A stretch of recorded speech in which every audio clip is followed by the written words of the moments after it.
Understanding the phrase, face up to.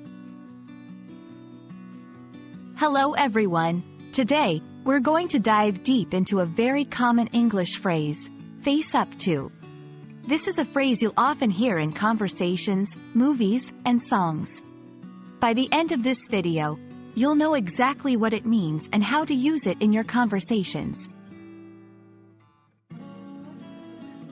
Originally, the phrase, face up to, can be visualized as someone physically turning their face upwards or towards something.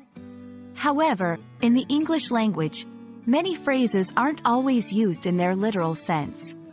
This is one of them. When someone says they need to face up to something, they're not talking about looking upwards.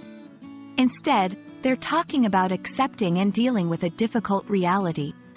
It means to confront or acknowledge something that might be hard, uncomfortable, or challenging.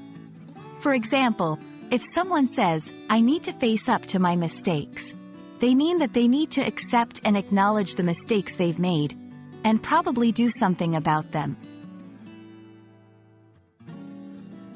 Understanding a phrase is much easier when we see it in action.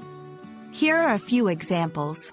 1. After years of avoiding his past, he finally faced up to his actions and apologized. 2. She knows she can't ignore her health problems any longer. She has to face up to them.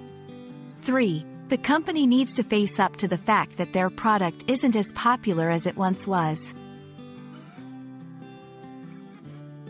It's important to note that face up to doesn't mean look forward to. Look forward to is about feeling excited about something in the future, whereas face up to is about confronting a challenging reality. Incorrect. I face up to seeing you next week. Correct. I look forward to seeing you next week. And there we have it. The next time you hear or see the phrase, face up to, you'll know that it's all about confronting and acknowledging a difficult reality. We hope this video has been helpful in deepening your understanding of the English language. Remember, language is filled with phrases that might not make sense at first glance, but with a little exploration, their meanings can be uncovered. Happy learning!